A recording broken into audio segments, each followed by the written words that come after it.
afternoon. I hope you guys been having a fantastic week. I know I have, and it has been a very interesting month for video games. First, Bungie decides not to die and decides to raise Destiny 2 back up with introducing a whole lot of stuff for the final shape. A new subclass, a new enemies, now being able to use 2 exotics, which is fascinating. But the world of video games, besides being a positive note, has also had their negatives as well. And for today's episode, we'll be diving back into the topic of video games. I know, all of you are probably wondering why we have been sticking to video games lately for our topics. And I gotta say, that's because the world of video games seemingly continues to give us stuff to talk about, whether they be good or whether they be terrible. And most of the time, besides, Bungie's little thing, it's been mostly terrible. But I digress.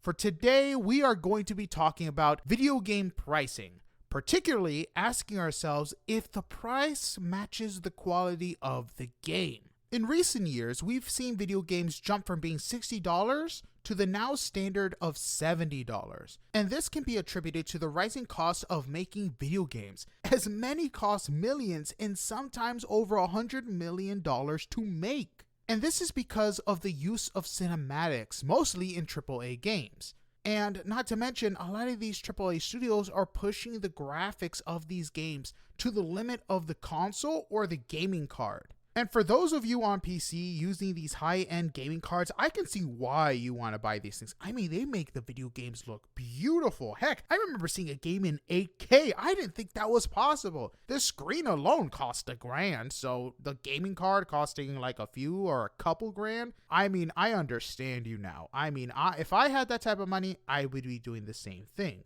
But I digress. PlayStation games particularly have been known for their cinematic sequences, which cost the studios a lot of money to produce. A lot of times the cost goes to production and other aspects of making the game. With the rising cost of making video games, a lot of studios have had to let go of a majority of their staff. And if you've been paying attention to the news, a majority of well-known video game studios, often worth billions upon billions, have had to do that. Let staff go. And stuff like this is interesting to see because video games are big money makers. Many companies that have been around for forever previously were worth millions and now are worth billions easily.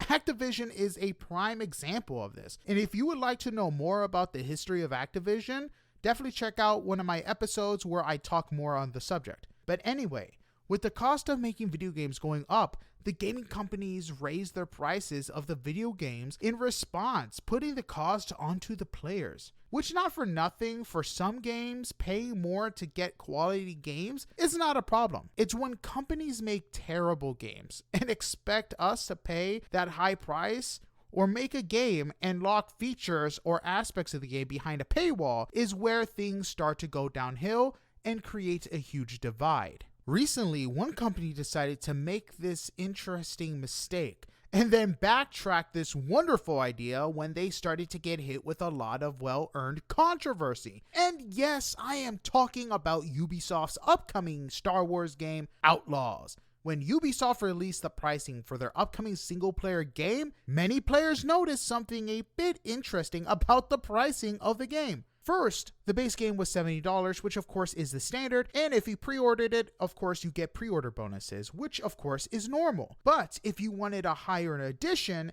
and you were willing to pay more, don't you worry because Ubisoft has you covered. For a whopping $110, yes, not $80, not $90, not $100, $110, you could get the season pass and the ability to pay 3 days earlier. And I did not mean pay, I meant play. You could play the game 3 days earlier. But if you wanted even a higher edition, you could do it. I mean, for a whopping $130, you would think you would get so much more. But besides everything already mentioned, you would also get a digital book and 2 types of cosmetics for your ship, a speeder, and a blaster. Yup!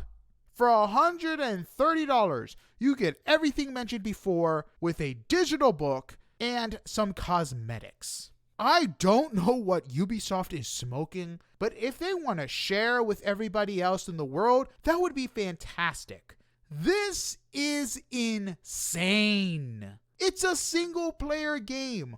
First, why would it even need a season pass? It's not a live service game, so it's already making my mind jump through hoops to figure out Ubisoft's angle. I mean, like I said, it's a single player game. What could they need a season pass for? And even then, $110? This isn't Destiny. Even Destiny for their DLC and their season pass, which comes with a bunch of stuff, is about $100 for the total of it. They're going above and beyond. And like I said, this isn't right. It isn't. And I don't know why they think they can screw us over with these costs. And it's not the first time this has happened either. If you guys remember a while back, Ubisoft released Skull and Bones, not a AAA game, a quadruple A game, which for the love of God was terrible. I mean, the amount of stuff, I want to say a curse word, but I can't, but the amount of stuff that they put in there trying to get you to upgrade was insane,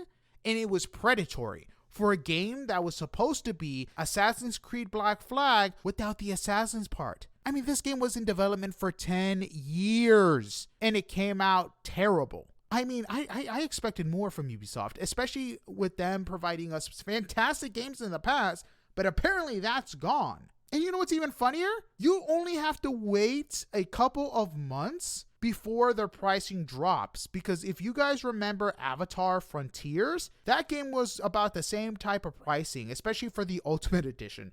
And then 2 months later, it was basically 40% off. Like I said, when it comes to Ubisoft, I don't get it. They make you pay for more upfront, but later they basically drop the price because they know they need to sell more. And you know what's even worse? It's insane that apparently there's a Jabba the Hutt mission and an Outer Rim mission that's going to be locked behind the season pass. Listen, I understand the need to have players pay for extra content that is made after the game has been released and that isn't part of the original story, but this isn't the case. The mission is already there and is only being locked to make players who want to experience the full game buy the higher priced edition. And like I said, it's insane that it's not even a $10 difference between the editions. It's basically a $40 difference or a $60 difference. That shouldn't be the case at all. Like I said, if you look at other games that include a season pass or something like a higher edition,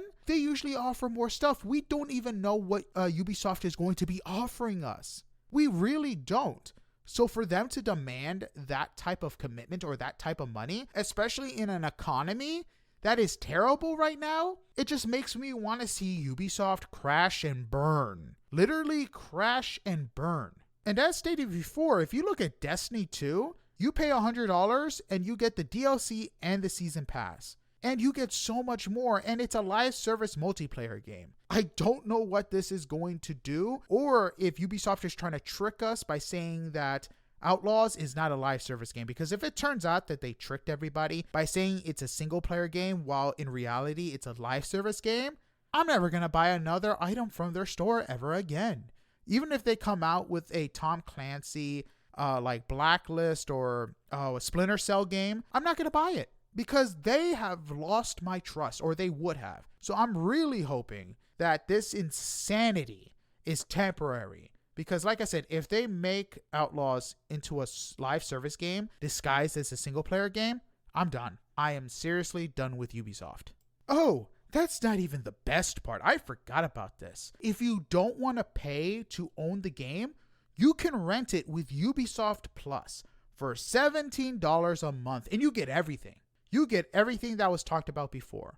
And here's the thing about renting a game. Heck, even if you own it, you won't be able to keep it for long if Ubisoft decides to take it away, because that's what happened with The Crew. The Crew went bye-bye, and Ubisoft basically took the game from players' libraries, even if you owned it or not. And that's insane. And some executive had the bright idea to tell players, hey, get used to not owning your game, or it'd be better off not owning your game if you buy the game. Like, what is the idea behind that? Is Ubisoft trying to take a bigger nosedive than EA? Because it looks like they're trying to win first prize for last place. I mean, seriously, EA, for all its worth, all its trouble, didn't even say that much. They weren't even that honest. Then again, I gotta give Ubisoft some credit for being that honest, because, I mean, if you're just gonna blast terrible stuff in my face, at least they're being honest about it now that I think about it.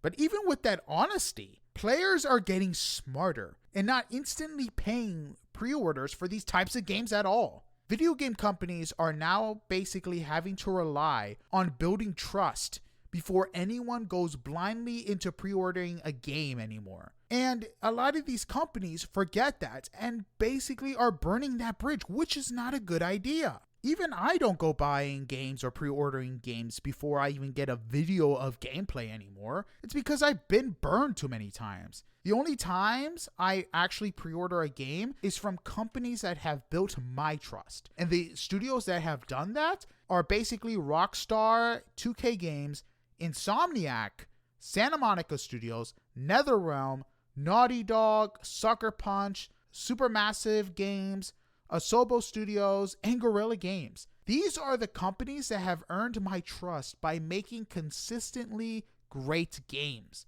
And whenever they announce that they're making a game, I'm the first one there to pre-order it. Given when it comes to Rockstar and 2K, I'm not big on the whole sports thing, so I usually pre-order, I'm definitely going to pre-order GTA 6.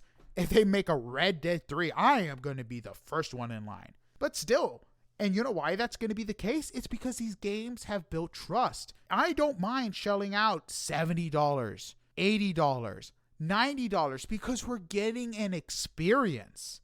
And a lot of times the games are worth their weight in gold. They're definitely fantastic. I enjoy playing them and create fantastic memories while I wait for the next entry in their series or while they go around making new IP. And if companies are going to try to be successful and keep raising the prices of games or doing different editions of the game itself, they're going to have to make it actually worth the player's time and the player's money. Look at God of War Ragnarok. When that game was first coming out, they had a $200 edition.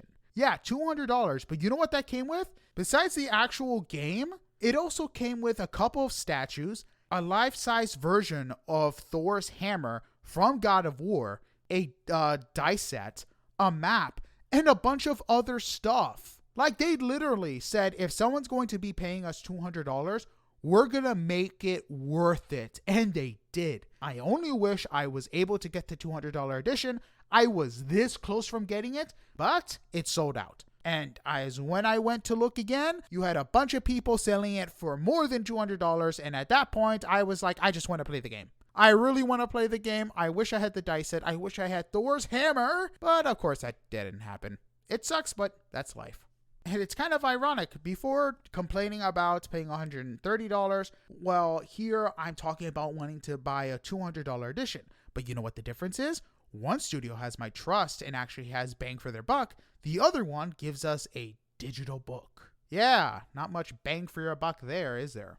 And a lot of other companies have learned to put bang with their buck when it comes to making games. Bethesda got hammered when it came to Fallout 76 when it first came out, because not only were they charging full price for the game, which at the beginning of its life was definitely not worth it at all. It was an empty space, an empty shell of what it is today. But at the same time, it was advertising its own prescription service, which was over $100 to have, which added the ability to play in private servers and a couple of other stuff that was definitely not worth it. But on top of that, the game was still buggy as heck and barely had any life or players in it. Of course, you had the die-hard Fallout people in there, but even then, it was just like spitting on the face of a series that they had built with quality. And again, after a while, they were able to build it up, and it's a fantastic game now. If you have not checked it out and you're a Fallout fan, or if you decided to quit after buying it, go back. You're definitely going to be happy, and it's going to be the game that you were promised before. But it kind of sucks that players that were promised something fantastic have to wait until months of controversy to get exactly what they were promised because these gaming studios thought they can play sleight of hand with quality. One studio that is definitely feeling the pressure and controversy from fans is Warner Brothers because of their fantastic job making Suicide Squad Kills the Justice League. Rocksteady had everybody's trust because they made the Batman Arkham series, one of the best trilogies in gaming history. And with Warner Brothers dipping their hand into Rocksteady, firing people, making them make a live service game, and they basically destroyed all that trust with this one game, which is impressive. That is impressive for Warner Brothers to be able to do that. I think that should be a record. Destroying millions of people's trust in a studio with one game. And it's just terrible. I don't even want to call it Rocksteady's game because it'd be a disservice from Rocksteady when we all know this was Warner Brothers' fault. And even then, Warner Brothers says they want to make more money and they're going to stick with big live service games, which is insane because Hogwarts Legacy sold over what they expected, made them money. And it wasn't live service. It was a single player game with open world elements, told its story, and was done. They made their money, and it showed that single player games can still make companies money, but no, they want to throw it all away for a live service game that is basically dead in the water right now. It sucks what happens when you let greed get in front of you and destroy a reputation that was built with quality and trust. And I really hope that these gaming companies learn from their mistakes, because a lot of indie companies are learning and growing in the market with quality games. And I wouldn't be surprised if in the coming years, the big AAA studios we know now go out of business and the indie studios take their place. Look at Arrowhead. They came out of nowhere with Helldivers 2 and are growing strong because they're building the quality. They're building the trust. And if they decide in 5-6 years to make Helldivers 3, I'm going to be the first one in line because they're doing a fantastic job with 2. And it'd be fantastic to try out Helldivers 3 if or when that game is made. Also, another thing I find funny is the studios, these big AAA studios, are trying to get bought out because of how much money they're losing with all their greed that they let cover their face and make terrible games. Activision, they went crying to Microsoft to get sold. I wouldn't be surprised if EA is trying to get sold itself, but the fact that it's too big to be bought, I mean, it's like saying too big to fail. So either the game studio itself goes out of business or they start selling their smaller studios with their IPs or famous IPs to go with them. Because I don't know, in this economy, I don't think a lot of these studios have billions upon billions to be spending on these gaming companies without putting that cost onto the players. But anyway, that's it for this week's episode. I hope you guys enjoyed the episode and the wonderful world of video games. I will be making sure to be talking about something else besides video games for a little bit. I feel like you guys need a break. But then again, something else might happen and I might have to jump back into the world of video games. But come July, they're actually going to be making a comic book series, one I've been waiting for. And that is Aliens versus Avengers. So when I jump back into the world of comic books, you know I will be covering that series because, like I said, I'm a big Alien vs. Predator fan, so I'm definitely going to be talking about that. And when it comes to movies, I don't know. I'll be talking about one particular movie come July, maybe before then, that jumps into the world of nerds, and you know that name by Deadpool 3. Or Deadpool not versus the Wolverine, Deadpool and Wolverine, especially with the latest trailer giving out a lot. But like I said, that's it for this week's episode. I'll see you guys next week. Sayonara. See you later, and have a good one. Goodbye.